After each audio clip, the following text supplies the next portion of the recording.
നമസ്കാരം. മലയാളി വാർത്തയിലേക്ക് സ്വാഗതം. പെരുമ്പാവൂർ ജിഷ വധക്കേസിൽ പ്രതി അമീറുൽ ഇസ്ലാമിന്റെ വധശിക്ഷയ്ക്ക് അനുമതി തേടിയുള്ള അപേക്ഷയിൽ തിങ്കളാഴ്ച വിധി പറയും.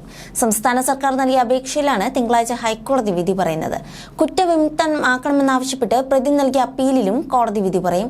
20-ന് ഉച്ചയ്ക്ക് 1:45 കേസിലെ കോടതി നടപടികൾ ആരംഭിക്കുക.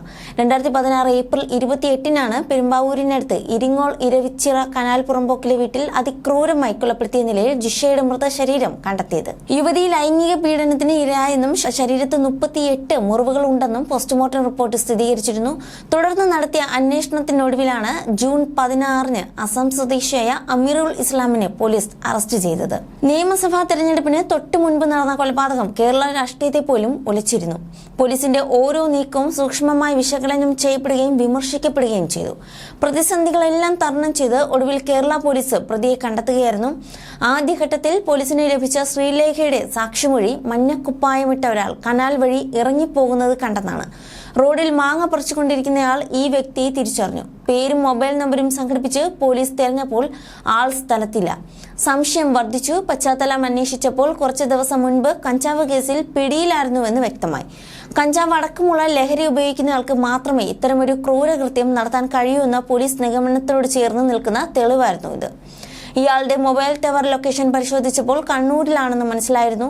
കൊലപാതകത്തിന് തൊട്ടു പിറ്റേന്നാണ് ഇയാൾ കണ്ണൂരിലേക്ക് കടന്നതെന്നും വ്യക്തമായിരുന്നു. കണ്ണൂരിലെ ഹോട്ടലിൽ തൊഴിൽ തേടിയെത്തിയ ഇയാളെ പോലീസ് കസ്റ്റഡിയിൽ എടുത്തിരുന്നു. ചോദ്യം ചെയ്യലിൽ കഞ്ചാവ് കേസിൽ തന്നെ ഒറ്റക്കെടുത്തയാളെ തേടി കത്തിയുമായാണ് താൻ നടക്കുന്നതെന്ന് വരെ ഇയാൾ പറഞ്ഞു.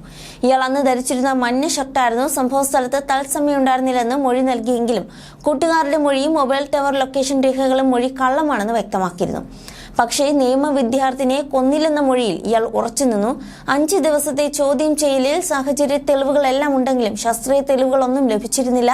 കണ്ടത് ഇയാൾ അല്ലെന്ന് ആദ്യ സാക്ഷി ഉറപ്പിച്ചു പറയുകയും ചെയ്തു. ശ്രീലേഖയുടെ മൊഴി, പ്രതിയുടെ കടിയേറ്റ നിയമ വിദ്യാർത്ഥിനിയുടെ ശരീരത്തിൽ ഉണ്ടായിരുന്ന മുറിവ് സൂചിപ്പിക്കുന്ന പല്ലിന്റെ വിടവ്, വീടിന് 100 മീറ്റർ മാറി ലഭിച്ച പ്രതിയുടേതെന്ന് കരുതുന്ന ചെരുപ്പ്, കൊലപാതകത്തിന് ഉപയോഗിച്ച കത്തി, വിദ്യാർത്ഥിനിയുടെ വസ്ത്രത്തിൽ അവശേഷിച്ച പ്രതിയുടെ ഉമിനീർ, ഇതിൽ നിന്നും വേർതിരിച്ചെടുത്ത DNA, വിദ്യാർത്ഥിനിയുടെ നഖത്തിൽ നിന്നും ലഭിച്ച പ്രതിയുടെ തൊലി, ഇതിൽ നിന്നും വേർതിരിച്ചെടുത്ത DNA, മഞ്ഞ ഷർട്ട്, ഇതൊക്കെയായിരുന്നു കേസിൽ നിർണായകമായ തെളിവുകൾ.